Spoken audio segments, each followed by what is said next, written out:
Good afternoon. We will be getting started in just a few minutes. We'll let everyone in. We're so excited to have you here today. Thank you everyone for being here. Making sure my ringer is off. There we go.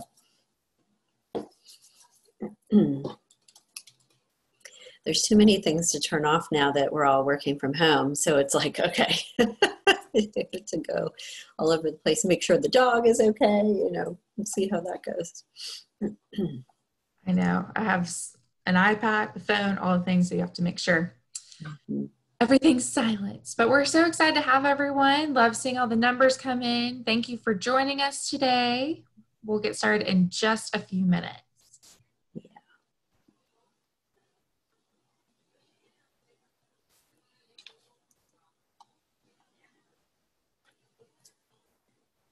And your lighting looks great, Sarah Whitney, by the way. That was something I had to adjust too. I mean, my light, it's funny, in my office, it's actually better for it to be off because otherwise then it's, whatever. And I still haven't figured out, everyone, if anyone has any tips on this, in the chat feature, how to not have your glasses be glaring off of the screen. I don't totally know how to do that yet. So I'm sure someone out there knows what to do. I completely agree. All right, I think our attendee number has slowed down a bit, so I say let's go ahead and get started. Okay. Welcome to today's webinar, Resume Hacks in Times of Furlough and in Unemployment, brought to you by your Vanderbilt Alumni Association.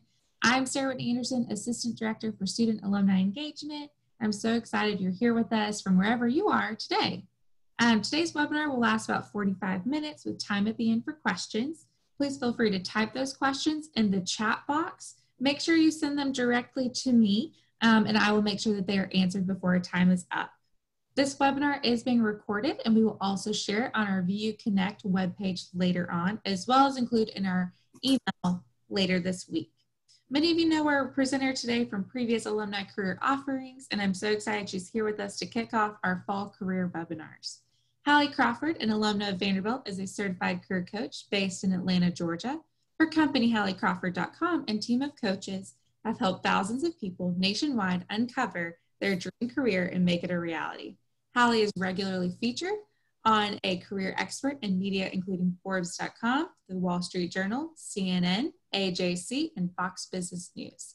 I'm excited to turn it over to Hallie now. Thanks, Sarah Whitney. Really appreciate your time, everyone, today being here. I'm excited to be here with you all. And I was letting Sarah Whitney know in advance, too. My diploma is perfectly, placed on my wall here. That was not intentional for this webinar today. It's always there, my Vanderbilt diploma. Anyway, I just thought that was funny and wanted to share. So we appreciate your time being here, especially during what are difficult times for a lot of us because of COVID and working from home and balancing family and work and everything else. So what we are going to be talking about today specifically is not just how to update your resume in general. So the tips that we will be giving you will be good advice for your resume, just in general, updating it. But we'll also be talking about specific ways to handle if you are unemployed or have been in the past, and if you are furloughed for any reason now as well, and how to handle that on your resume. And we can talk a little bit or answer questions about cover letter a little bit as well too. And as Sarah Whitney said at the beginning here, this is being recorded. We will have time for questions at the end, everyone. So please know if you have questions about your specific unique situation, feel free to ask those at the end. And if there are questions that you have, by the way, just later on, we would be happy to answer them. Just feel free to send us an email and we'll show you our email address kind of as we progress today as well. So as Sarah Whitney said, I am an alum of Vanderbilt very proudly. I have been coaching and training for just over 20 years now. I'm 47. I know my voice sounds very young, but I was fortunate to start my own business and find kind of my passion and calling, if you will, pretty early in life in my late 20s. Today we have coaches and resume writers on our team as well that help individuals all over the country figure out their career direction and enable them to ensure that their job search is much more efficient and effective than it may be otherwise.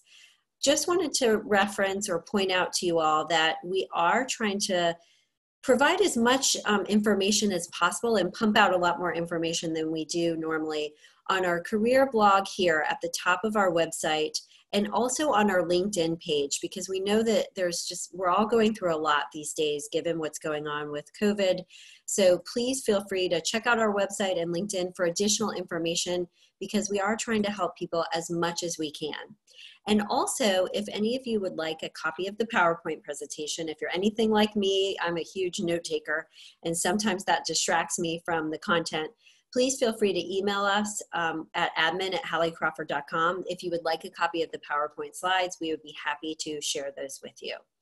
So let's dive in and talk about a couple of the kind of like the big picture perspective that I want you all to think about as we're talking about today. So being furloughed or laid off, understandably, can be an incredibly stressful situation. The good news is, just so you all know, a couple things that I wanted to share is that we are actually seeing that the job market is picking up. We always see this every year, kind of right after Labor Day, that people are getting back into the saddle, back into the swing of things, kids back in school, or not in this case, but we're getting back into a normal routine after summer vacation. And we actually have seen things pick up with our clients getting new jobs and more interviews, as well as people coming to us and saying, okay, I'm ready to get things going again. So we are seeing that the job market is improving. That's the good news. We've actually had, I would say, in the past 5 months, give or take, we've had at least, like 10 clients get brand new jobs. So there are, people are hiring, and there is some positive news out there. The other thing that is helpful in a way, I guess the best way to think about it is the employers now understand that if you've been furloughed or laid off, it's less of a deal, not as big of a deal as it used to be, because it's an understandable situation that a lot of people are in. So please take a little bit of the stress and pressure off of it and off of yourselves related to this, because employers are going to understand if something happened to you due to downsizing or due to COVID. Okay. So whether you're searching for a new job or a side gig, the advice we're going to give you today is going to be relevant for both. And even if you expect to go back to work at a certain period of time, or for example, you're just furloughed and not laid off, when things are unstable, it's still hard to know and very stressful to, not know how things are going to turn out. So regardless of the timing, it's always good to update, or a good time to update your resume, by the way. And we do want you to keep your resume up to date every single quarter. We want your resume to be consistently updated, because we just never know when we're going to need it, right? The reason why we're going to talk about updating your resume today and try to keep it as short and sweet as possible is because if you take a look at this next slide, updating your resume is not on anyone's list of their favorite things to do, okay? It's not the most enjoyable thing, and it can be really difficult and overwhelming for a lot of different reasons. You might feel like you don't know where to start. It's just too much work, and I don't know what to do first. You might not know what formatting to put your resume in, because resumes look prettier these days than they used to. You might not know what to include. You might feel like, gosh, I'm not a good writer. How do I really, write this flowery language, so to speak? And uncertain times can exacerbate that sense of overwhelm. So please know, kind of first of all, out of the box, that you're not alone. This is a normal thing. I don't think we've ever had in our 20 years of doing this anyone say, I love updating my resume, okay? The reason, as we all know, why a solid resume is so important is that statistics show that employers will spend, 10 to 15 seconds scanning the resume to decide whether they want to read it in greater depth. So they're looking at it really quickly. An average job opening, even during normal times, attracts 250 resumes, so it's even more during this time. And it's so important as well, because you need to really, especially during these times and when you're furloughed or unemployed, you really need to be able to explain to a prospective employer how you stand out from the crowd, why they should hire you versus someone else. and really outline your unique selling points. What makes you different from everyone else, okay? So our first kind of poll, if you will, we'll get to the, actually, sorry, Sarah Whitney, we'll get to the first poll in just a second here. I've got 2 slides on this. The next slide is going to have the poll. But what we wanted to share with you here is kind of a quick question to get a gut check from you all if your resume really represents you effectively, because there are 3 criteria you need to consider in order to know whether you're in good shape and how much work you need to do on your resume. So the 3 criteria would be that it sells you. It is a marketing document. Remember, your resume is supposed to sound a little bit flowery and a little bit, you know, not like you would walk down the street and, you know, bump into someone and talk to them about who you are.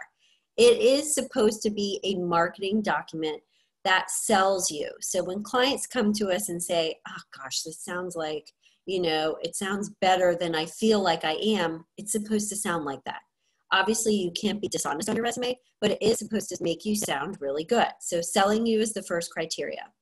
The second thing that we find a lot of people miss out on with their resume actually is that it brands you effectively as well. And you'll see what we're talking about as we go here today with the branding new piece. But you really need to put your stake in the ground for who you are as a professional. This is the job title that, you know, or kind of the tagline that I'm giving myself. This is why I stand out from the crowd and what I'm really good at. You need to explain to the employer, and the employer needs to see right away, this is who this person is. So for example, with my resume, they need to see right at the top at the beginning, I'm a certified career coach, a speaker, and an author. So that's what goes at the very top of my resume. You can't make people dig for and try to understand who you are. It needs to be up there in bold. We'll show you an example in a moment. But the branding you piece of it, you need to tell the story of who you are, not just with the job title, but also with the soft skills as well. And then finally, a third criteria for your resume is you need to feel really good about it. And it should make you feel more confident in yourself so that you're actually excited and feel good about sharing it or emailing it to someone or uploading it into an application online. So let's go ahead now, Sarah Whitney, if we could do our first poll, that would be great. We are curious to see out there. Hey, Hallie, really quick. Yeah, is there a problem? You're sounding just a little scratchy. We can hear most words, but you were going in and out just a little bit. Okay. Let me see. Tell me if I sit a little bit closer, does that sound any better? It does. I think I could tell that if you just got a little closer to the speaker, you sounded better. Okay. Keep me posted, Sarah Whitney, and please don't hesitate to interrupt me if we need to adjust it, everyone. And also, if I need to call in because it's not better, you know, or good enough, let me know. Happy to do that too. So let's go ahead and do our first poll here. And I'm just going to sit. I know I might look funny being a little bit closer here, everyone, but I want to make sure you can hear me okay. And our first poll is, based on our criteria, how do you feel about your resume? Does it represent you effectively? Yes or no? Okay. And I cannot vote. I think if I was able to vote, I would actually say yes, it does, because we recently updated my resume, which is good. Sometimes I am not as good about that, I'll be honest. All right, looks like we've got 12 with yes, or 44%, and 15 with no. And I can share those results with everyone. Oh, good. Okay, so some people say yes, little kind of half and half a little bit, but you know, the people obviously that are saying no, you're in the right place. And then what we would hope for the people who are saying yes is you get some additional nuggets to kind of make some adjustments and fine tune things as we progress today. So thank you for participating in that and sharing your information and your results. Awesome. All right, so keep me posted on the sound here, everybody, as we go. But let's go ahead and take a look at our agenda for today. So the 5 ways that we want you to think about, and you can actually use this as kind of a checklist, is to say, okay, is it the right formatting? Am I branding myself effectively? Do I have a solid profile summary? Some people don't even have that, so that's an important piece to your resume. Is it relevant to the positions that I am looking for? And then finally, how do I handle my employment history, especially if I'm looking to maybe change directions, maybe if I'm opening up my search to other types of jobs than I would have done before. And also, how do I handle this, I've been furloughed or laid off issue too. So let's take a look at the formatting first. Formatting is actually really important for your resume. Some people might say, gosh, well, that's just like how it looks. Does it really matter? It's actually critically important, because if you send across or upload a resume that looks like it's from 1980 Madonna or whatever, right? I'm aging myself here. You're going to look out of date. You're going to look older than you are, and it could age you. And it's also just not going to be as visually appealing. People are drawn to things that look good, especially given social media, everything else these days, of course. So if you take a look at this next slide, here is one example of a resume and some formatting that is a little bit more contemporary, is a little bit more creative, and can stand out or help you stand out from the crowd a little bit more. Now, I wanted to show you a few things on here, and then we'll get to the next slide to continue talking about formatting. So a couple of things here is I would make the argument that this resume is a little bit more creative and kind of fancier than some resumes. And so keep in mind the industry that you're applying for. If you're applying to work at a bank or something that's more like traditional, you may not use this type of format. It could be one of the examples of, one of the other ones that is coming up. We're going to show you a few more examples kind of as we go here. And I'm going to put up the chat just in case too, Sarah Whitney, if there's any other issues. So what you'll notice here though, a couple of things, is you can use color, and we do encourage you to use some color on your resume in some way, shape, or form. That will help you stand out. One of the things that we do want to point out with this particular format though, everyone, is that if you are uploading your resume to a job opening where it needs to go through the applicant tracking system scanners, you actually do not want to have columns on your resume. And this one does not have underline, but that's the thing.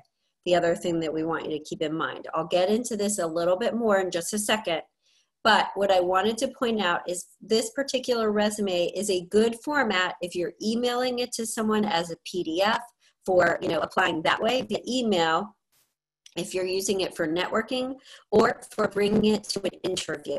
You do not want to use this type of format to upload your resume onto a job board, because the column could throw off the tracking systems. So just what I want you all to know is most people will have like one or two versions of their resume that they will use for different purposes, but they may feel good about that one that we just showed, for example, because it's a little bit more creative and also is more contemporary. Okay, let's talk more about... I'm going to jump in really quick. One person said that their audio was frozen, so I just want to see if anyone else anyone else having issues with the audio. I can still hear her fine. Okay. Let us know maybe in the chat box too if you guys can hear it. Right. Because you sound fine to me. I haven't had any more issues. It's still gravelly. It's very scratchy. Some people can, some people can't. So what I can try to do is I can try to put my headset on, Sarah Whitney. So if you guys can bear with me just really quickly, let me see if I can call in and that's better. Okay, I'm going to switch to phone audio, and everyone, 1 second for me.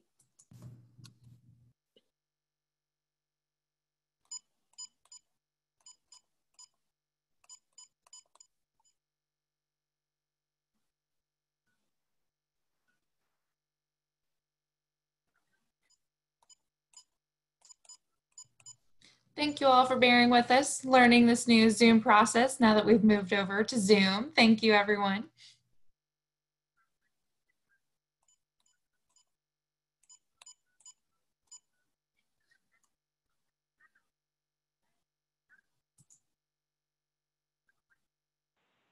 Okay. How is that? You sound good to me. Okay. Okay, good. And oh, good. Everyone's saying so much better. Okay, sorry about that, everyone. And I am, like, my Wi-Fi router is right there, so I'm as close as I can be there. And now we know we'll do phone going forward. Thanks, everyone, for your patience. And I think because the recording probably got all of the audio, just FYI, if there was anything you missed, everyone, please don't hesitate to reach out and email us. If you have questions, happy to answer those via email later today, as well as when you get the recording, it should have picked it up.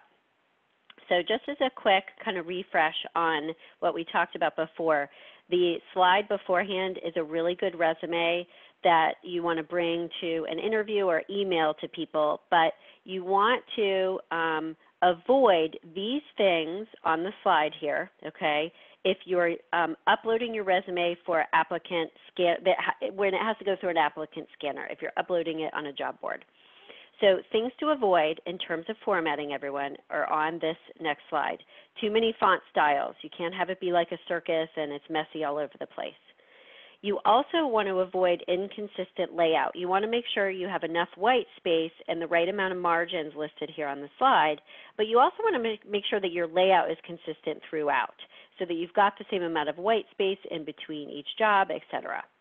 You want to use your white space so that it's pleasant and easy to read and scan, because remember, a lot of times they're just scanning them really quickly. You do not want to underline anything in your resume, because that can throw off the applicant tracking systems, the scanners. And you also do not want to have tables or columns in your resume as well.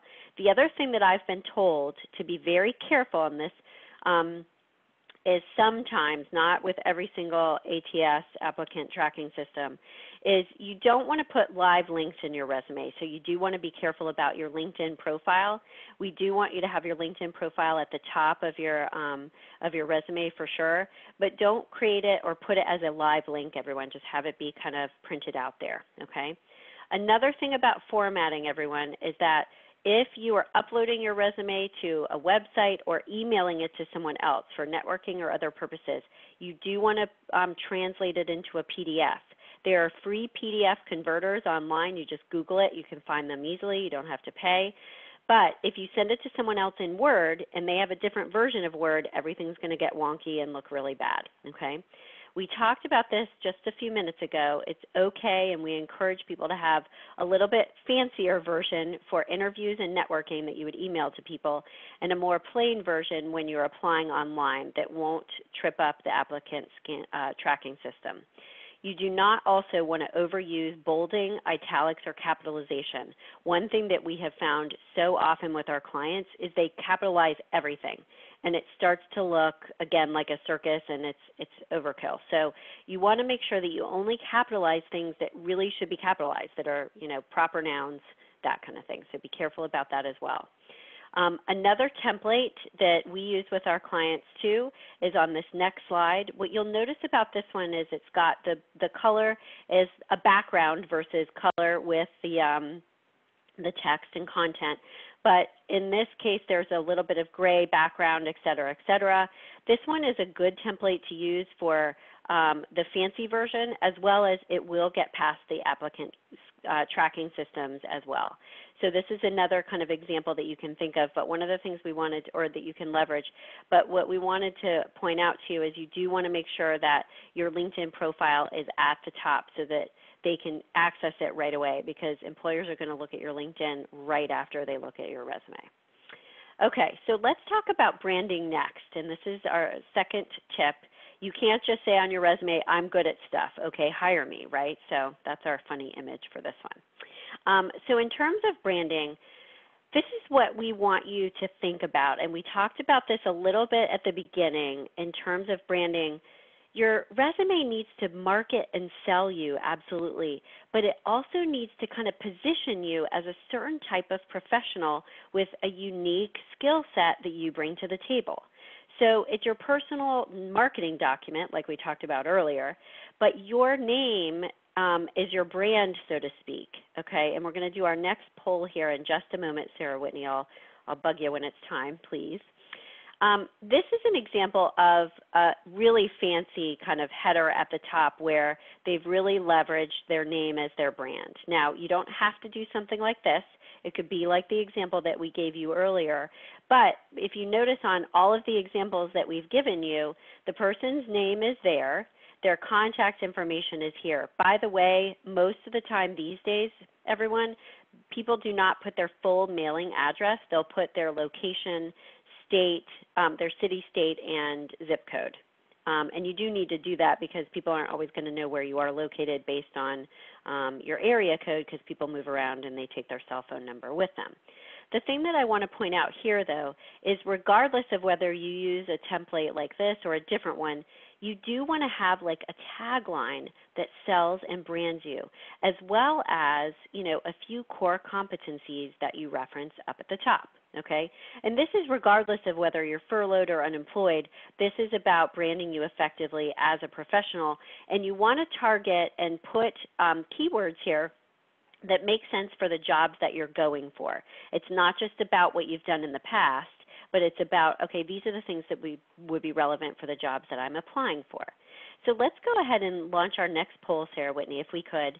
Our next poll is how many currently have a header on their resume that brands them. It doesn't have to look like this, but it's some sort of header that you feel brands you effectively. And as you all are completing this poll, I did want to mention too that depending on the job that you're applying for, you want to tailor your header to that job. Now, assuming that you're applying for jobs that are similar and related, you shouldn't have to change it that much. But you do want to consider everything in your resume as fair game to tailor to that specific job that you're applying for in that moment. So if you can go ahead and participate in our next poll here, that would be great. And I'm going to take a quick sip of. Looks like we've got 4 with yes and 23 with no. Okay, so this is something that you definitely want to write down as something to work on right away, because having this header, this is where I was talking about earlier, where you want people to know who you are right away. You don't want them to have to dig any further into your document. You want them to know, okay, this is who I am, all right? Now, I would say, by the way, if I were to adjust and improve the header that is on this example, and then we'll go to the next slide here, if I were her, I would actually have like a job title that brands her. So like if she is looking to be a coach and you know, a facilitator or a trainer or something like that, I would actually have that right above this list here so that people know, okay, this is the type of job or the job title that she's going for. That's how I would tweak and adjust this one to be just a little bit better. All right, let's take a look at our next slide here. So in terms of branding, like we said, you want to have a tagline at the top for the path that you're going for, the jobs that you're looking for, targeted for those. You want them to be your unique selling points. So if someone, you know, talked about you when you walked out of the room, in a positive way, obviously, what would they say about you? How do you stand out from the crowd? What are you known for at your organization or at your previous organization? What were you known for by your clients, by your peers, by your boss? Okay? And one of the things that we have had people do, and I actually like it a lot, is some of our clients, we will tell all of them, we suggest this to them, and some will choose to do it, some won't. But one of the other ways that you can kind of stand out from the crowd is to add excerpts of testimonials from LinkedIn onto your resume. And we focus here on excerpts, everyone, because you don't want to put the whole testimonial. That's going to take too much space. But if you can kind of pick out testimonials that you have from people recommending you on LinkedIn, and excerpts of those, you can put them either by the specific job that it was relevant for, or you can put it at the top and just have kind of a running list there of like a 2 or 3 sentence of testimonials in quotes. We do like people to put the person's name that said it and maybe even their title and organization, because that can help you stand out as well and let people know, you know, this was a reputable person. But this is just another kind of fine-tuning thing that you can add to your resume to help you stand out from the crowd a little bit more, okay? And obviously when you're picking from that testimonial, you want to pick the most impactful content and text. Let's take a look next at number 3, which is our profile summary, okay?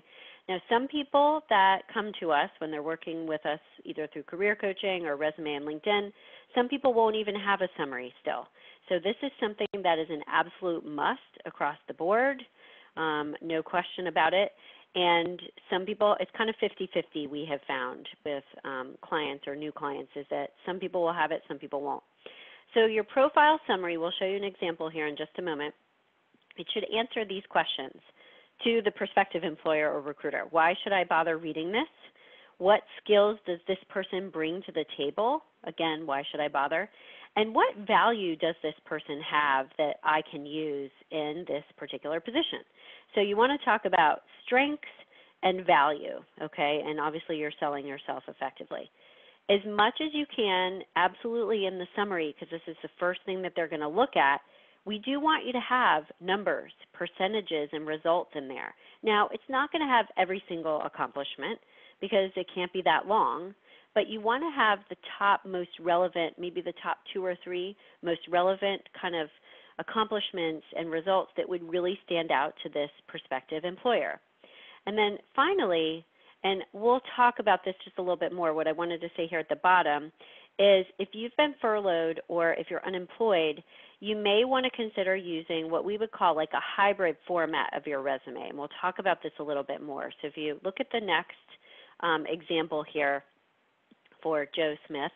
So if you've been unemployed for a while or a certain period of time, even if it's not that long, or furloughed, you may want to, especially, by the way, if you're kind of changing directions career-wise, or if you're casting your net a little bit wider, you may want to consider a summary that looks a little bit more like this on the slide here. Okay, so name, address, phone number, email, don't forget LinkedIn. And then marketing and communication strategist, obviously, and this is kind of the tagline here. But the reason why I bring this up is I don't want to say to hide the fact that you've been furloughed or you're unemployed, because they're going to figure it out and we don't want it to look too, like tricky. But if you really feel like you want to focus on your accomplishments because you're in this situation, then one of the ways that you can create or develop your profile summary is you can segment it out by specific strengths and skill set that would be relevant to the job, okay? And then under here you can have your bulleted list of the things that are going to be the most relevant for the position as well, okay? So for those of you who have been furloughed or are unemployed and feel like, gosh, I really want to, have a high impact resume that focuses on all the things that I've accomplished and what I'm so good at versus the fact that, my most recent job was a few months ago, you want to have, or you can use this kind of hybrid format. And we call it a hybrid format because it's a little bit of a hybrid of chronological and functional resumes, and we'll talk about those a little bit more too. But bottom line here is that you want to have some sort of summary at the top that underneath your header here that brands you explains why they should read further into your resume and why you're qualified for the job, okay? It can be a bulleted list like this, or it could be a short paragraph of about, I would say, 4 or 5 sentences, and then you have your list of core competencies underneath that going from there, okay? All right, let's talk about tip number 4, and this is making sure that your resume is relevant to each job. So relevance is critically important. One of the things that we still find with our clients when they first come to us is that they want to put everything on their resume because they feel like then it's going to make me look like I'm really good at so many things and I know what I'm doing and I've got all of this experience and expertise. But one of the things that we want, that we always tell our clients, I wanted to mention to you all, is you need to think about your resume is like a PR campaign, so to speak, and you need to stay on message, just like a politician would on the news, right? Is they always want to stay on message, or that's what they're trained to do, okay, even if we don't always agree with that. The point is that as someone reads through your resume, you don't want to have information in there that would not be relevant to the job, because think about it this way. They're reading through your resume, and if they see something, they'll be like, wait, what? That's not relevant. Okay, I'm not going to read this anymore. So you want everything that's in your resume to be absolutely relevant and pertinent to the job that you're applying for. It's not about everything plus the kitchen sink. It's about making sure that as they go through and read, the story is consistent with what they're looking for, okay? So your resume also, by the way, is not one size fits all. You absolutely need to tailor it to each position you're applying for. Now, in an ideal world, you have one master resume that has all of the really, all of your information on there that is written really well and effectively, that you want to create each resume that you tailor to each job, you create it from that one master resume. So you've got everything in one place, and you copy and paste that and say, okay, I'm going to cut it back and kind of change it and adjust it to this particular job, okay? So that's the way to be more effective with your applications, is you have a master copy of your resume that you're working from, and we're going to poll everybody on that in just a moment. Then ideally, you've got this master copy that looks really good, so you should only be spending like 5 or 10 minutes, give or take, adjusting and tailoring your resume. It shouldn't be a multi-hour process, because you should just be taking some things out, changing or tweaking some of the verbiage and language and keywords, and then sending it off to them. You want to make sure, obviously, that you're highlighting relevant skills and expertise, like we said. And remember, include quantifiable results for your skills and experience as much as you can. We realize that you can't always have numbers. We want you to have numbers as much as possible. But we'll show you an example of how you can quantify things a little bit more without numbers if needed. So Sarah Whitney, I think this is our last poll. If we could do this, is the question is, does anyone have a master copy of their resume? That's the one that they kind of leave. They don't submit that to anyone. It's just their master version that they can kind of work from. Curious about this one, because I would say it's about 50-50 typically with our new clients. So if you could go ahead and respond to this poll, everyone, that would be great.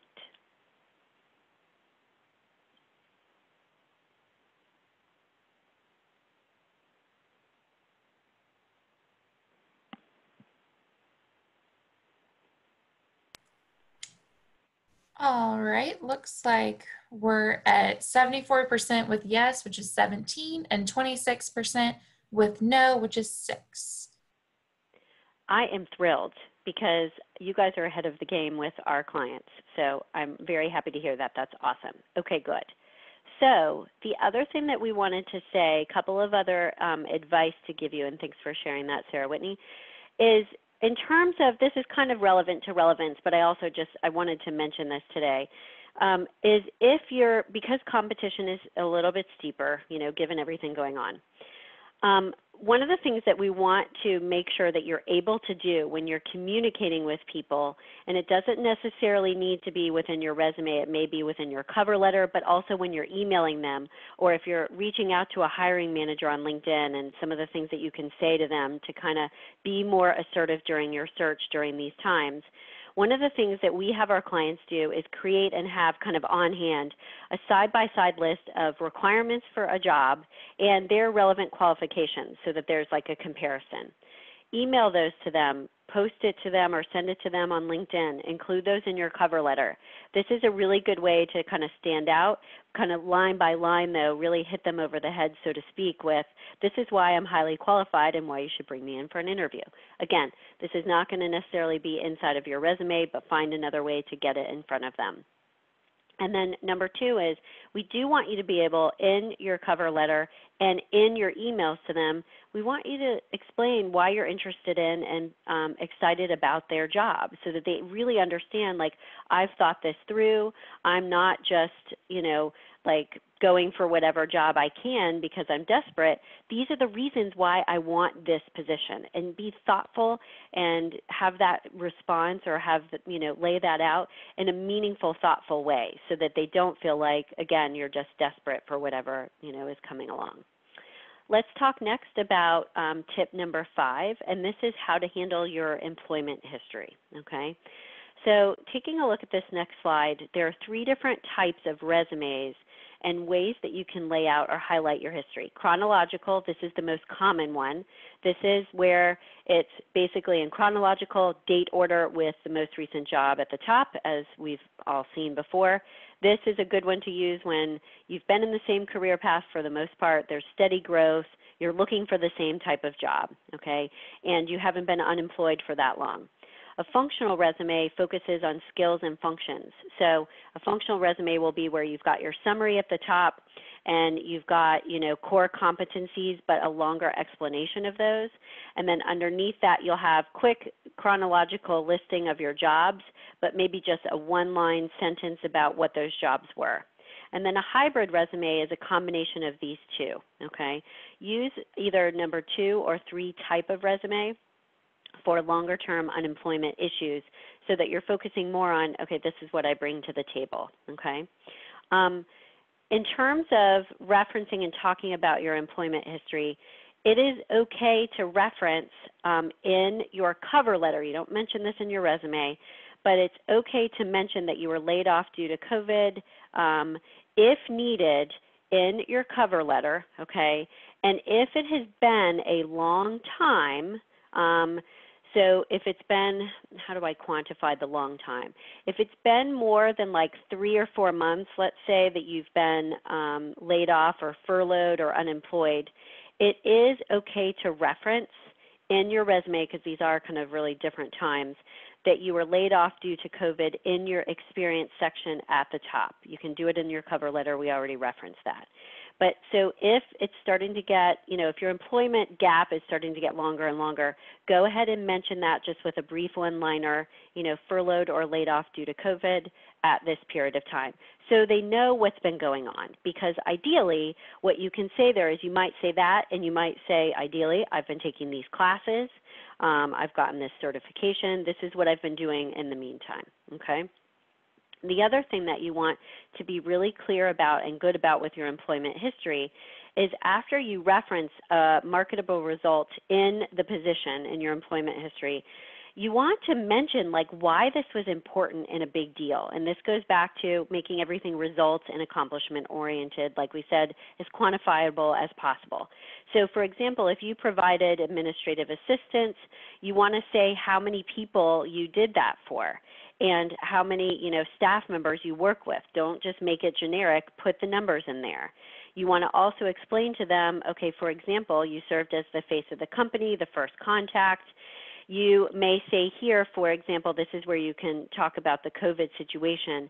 But what I wanted to really point out as part of this slide, and then we'll go to our next couple here and start to get to Q&A here in just a moment, everyone, is you notice here there's numbers as frequently as possible, okay? And then you also want to let them know like what the, what the role was that you played.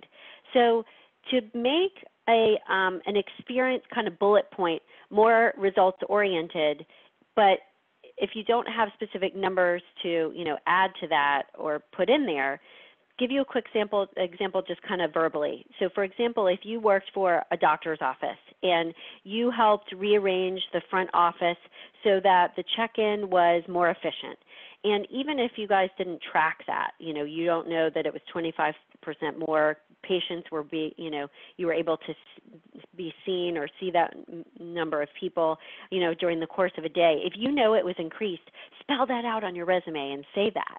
Literally say, increased or improved the efficiency of the check-in process in order to see additional patients in any given day. So spell it out and spit it out, even if you don't have specific numbers. As much as possible, answer the question in your resume, so what? Why should I care? Because if someone is just reading through your resume and you're just saying, these are the things I did, for all they know, you did a really bad job at doing that. You need to explain to them what the result was as much as possible. Okay, so for the next slide here, just really quickly, I realize that some people may have additional questions about, okay, I don't really know what to say. Obviously, we're really good at this because we do it all day long. And it is easier for someone who's more objective to kind of say, okay, what were some of the results and kind of pull it out of you.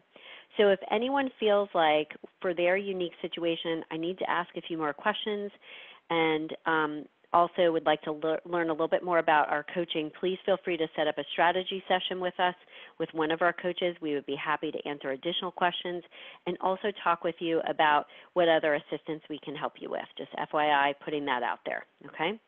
So in terms of employment history, chronological resume tips would be make sure that you're summarizing your position. Make sure, and this goes for all resumes, this one here, is make sure that you start your sentences with really active verbs. Make sure that you have put in there your most important accomplishments, and we already talked about this, include the measurable results as much as you possibly can, even if you kind of have to list it out from what you know happened kind of on a gut instinct basis. Functional resume basics are you list your work history, you list the positions that are relevant together under, it's more based on, a functional resume is more based on type of experience and type of skills, okay? And then at the very bottom you would have all of your other experience listed as other experience, okay?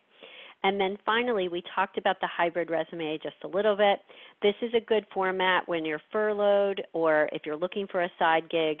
You can keep the sections of a chronological resume, but you use your bullets to highlight your skills. And we talked about this a little bit already. We gave you some examples, but here are some examples of how you can kind of compile all of your skill set under, a specific header. So it's more skills-based and a little bit less chronological based, okay?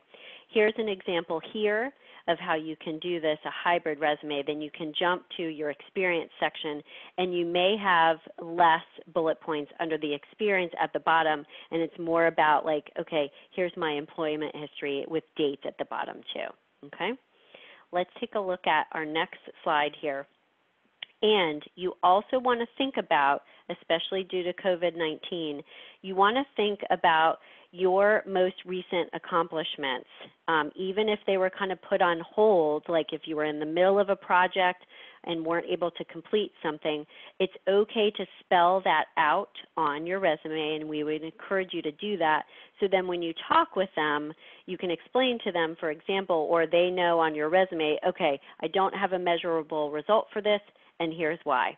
And by the way, especially if you've been unemployed or furloughed for a little while, it's okay to include classes you've taken since you were employed and volunteer experience as well. Okay? All right, so let's move quickly to our Q&A so that we've got time to do that. We did want to mention that we are offering special pricing for Vanderbilt alum to have a resume and LinkedIn review and get the templates that we've talked about today, as well as get a 55-minute session with one of our coaches to help you update both of these documents. Feel free to email us at admin@halliecrawford.com. We'd be happy to talk with you more about that. And quick extra tips before we get to Q&A, always proofread. You do want to use around 12-point font. I think these days we can get away with 11, but these are some of the fonts that are better than others, Arial, Garamond, or something like that that's a little more round. Make sure if you are printing it out whenever we get back to work, that it's good paper. And make sure, too, that with your cover letter, everyone, if you are asked to submit one, that the header is the same formatting, okay, that it matches your resume as well. We all know why a solid resume is worth it. The statistics just show outside, that across the board that it's critically important. Keep in mind that your LinkedIn profile is critically important as well. Start with your resume, then work on your LinkedIn profile. And we did want to mention, and then Sarah Whitney, if we can go ahead and start reading through the questions, we'll do that right after this next slide. That would be great. I am hosting a job search boot camp for Vanderbilt alum. It is starting next Wednesday on September 23rd. This is a fantastic program. You get all of our templates, all of the materials that we give our clients. There are about 10 of them for their job search to make it more effective. So it includes everything we talked about today, plus everything that you need for your job search with those kind of fine-tuning things to really get in front of people. It's a 4-session webinar series. We get rave results and reviews from this. Each session is about 55 minutes, so you can do it around on your lunch hour, and all of the sessions are recorded. If you'd like more information about this, I'd be happy to speak with you about it, and also we'll send you the link online for it. Just email us at admin@halliecrawford.com, but please join us for that. It is fantastic. All right, so as we get to Q&A, everyone, please write down at least one action step that you will take for this week. It could be writing your branding statement. It could be checking out one of our programs that's coming up or the resume and LinkedIn package. It could be, ooh, I need to start working on my formatting. I need to get someone else's advice on my resume. Whatever it is, remember as we start to do the questions here that you want to keep in mind a resume is a working, kind of living, breathing document, everyone. It's not something that we expect you to sit down and in an hour it's perfection.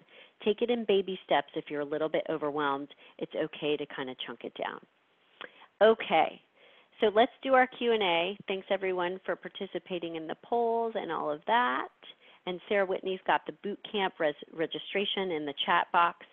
So Sarah Whitney, if you could read out questions. I'm not sure if they're going in the chat box or the Q&A. I can't remember if Zoom has another one. I get confused about those. They're in the chat, so we've already had a few come in. So could you clarify on when to use 2 pages? Is it based on your career or career point? Yeah, great question. So most clients, most people we recommend, if you have more than 2 or 3 years of work experience, it's going to be 2 pages. We've had some clients tell us, you know, for their industry, it's, oh no, I've always heard it's 1 page. Honestly, it's usually 2 pages. And because it's too hard to fit all of your, you know, experience on 2 pages at that point in your career. So rule of thumb is 2 pages, and you want it to be tailored or 2 pages for the jobs that you're going for versus where you've been. I think that helps answer part of that question too. Perfect. And a question came in, and let me know if I'm not getting at the right question, but it was talking about, are the core competencies too small to include in a resume, or can you clarify something about the core competencies? Your core competencies you do want to include because that is a place that you can add additional keywords that could be picked up by an employer or a scanning system that may not be in your summary. So they're not too small to include, but you don't want to have a list of 20 things. You know, you want to have like 3, 6, you know, about 10 give or take at the most. But yes, we do want you to include them and consider kind of buzzwords and keywords that you may want to put in there as well as part of that. Hopefully that answers. We had a clarifying on that. What font size would you suggest? Stick with the 12. Font size. Yes, so I would suggest no smaller than 10. I would stick with like 11. So the rest of your resume may be like 11 or 12. And I would just, gosh, it's hard for me to say exactly because I feel like with my eyes being different, you know, just as we get older. But I'm going to say stick with 11. You might get away with 10, but definitely no lower than 10, we'll say. Perfect. The next question is, would you recommend the same tips you've mentioned today for a CV rather than a resume? Yes, for the most part. A CV is going to be laid out differently, though. It's going to be a lot longer, typically, and you'll have publications and other things on there that you would not have for a resume. But yes, for the majority of your CV, absolutely, it needs to be results-oriented and all of that. So I would say, you know, formatting, everything else, it just, you'll have additional content on a CV. Great question. Would you recommend courses and certificates earned during COVID be listed in an education section or a skills section? Great question. So if you're getting them during COVID, I would put them closer to the top so they don't get buried in the education section, so that this is what I've been doing since COVID or since I've been unemployed. If they are certificates earned during COVID but you're still employed, then leave them under education at the bottom unless they are like requirements for the job you're looking for. So for example, if you have to have a SAS certification for this job that you're applying for, put that in the summary at the top so that they know, okay, I'm checking that box versus it's buried at the bottom. That's a great question. Tips for transitions, for example, 2 decades of home office self-employment to moving to a corporate traditional workplace. Yes, so this is one where you may want to do a strategy session with us because it might take a few minutes to really answer it effectively. What I would do though is what you've been doing in the past several years or multiple years, that's been your job. So I would say the company name, list your accomplishments and results and everything else that you've been doing. Pretty much the same the same thing that we've been talking about. But you want to make sure, since you're transitioning into corporate, that you use the corporate lingo and you talk about results-oriented accomplishments that would be relevant to the corporate world versus a home-based business, or if it's B2B or B2C, depending on the clientele that you've been serving. So make sure that you speak their language and you talk about who their clientele might be, and speak to skills that would be relevant for that. Hopefully that helps as a start. You're doing great. I believe these will be our last two questions. Would you suggest putting experience before education? Yes, unless the education is, again, like a law degree and you're applying to be a lawyer.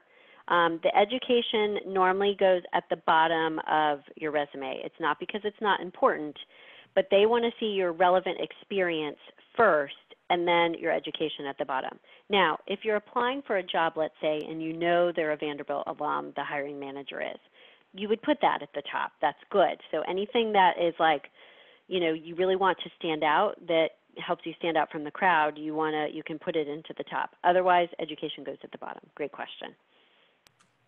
All right, and the much awaited question that several have sent in, how do you navigate relevance versus gaps in work? Do you take off work experiences that don't relate to the job that you could be applying for, even if it would add potentially another gap in your work history? Oh, great one. Okay, so this is a good question. So better to not have gaps, better to, have steady stream of employment. And so what I would do is I would have the job, if you're doing chronological order, for example, I would have the job listed with the dates, but a couple of things, like I wouldn't have a bunch of bullet points underneath it. I would just have a quick, description about the job. And if you can make that description about the position, though, more relevant to what you're going for, and describe your job in a different way, not lying, but describe it in a different way that would be relevant. So for example, if it was, if what you did was project management kind of overall, then I would say that, because that's a little bit more, kind of genericize it a little bit, okay? And then with your job title for that job, again, not lying about it, but if there's something else you want to say about that job title, if you were a director of blah, blah, blah, but you were actually a project manager, you might say director and project manager, so that, again, it's still relevant to the job you're going for. So hopefully that helps with that too. That's a great question. All right, and that was our last question. Well, came in several forms, but that was great. Yeah. Hallie, thank you for sharing these wonderful tips and tricks, especially going into new jobs and encouraging us today. Thank you for all of our attendees for participating. I realize I should probably put on the camera so you can all see me. I want to encourage you again to check out all of our career resources, especially the ones that Hallie has mentioned today. We have a lot going on. So provided by the Vanderbilt Alumni Association. So hopefully you'll check them all out via VU Connect. Our fall job search bootcamp will begin next Wednesday. So you saw that link above. I am now going to put in our chat, making sure that's sent to you all. Yes, this is our feedback request. So if you will all fill that out for us so that we can continue to make these webinars great and meet all of your career needs. We would greatly appreciate it. Later this week, I will send a follow-up email with the recording, as well as many of the links we shared today and information Hallie has shared with us. But otherwise, we are always looking to improve on our career offerings. So please be in touch and let us know how we can help you. Thank you so much. Thanks, everyone. Have a great day and good luck. Keep us posted.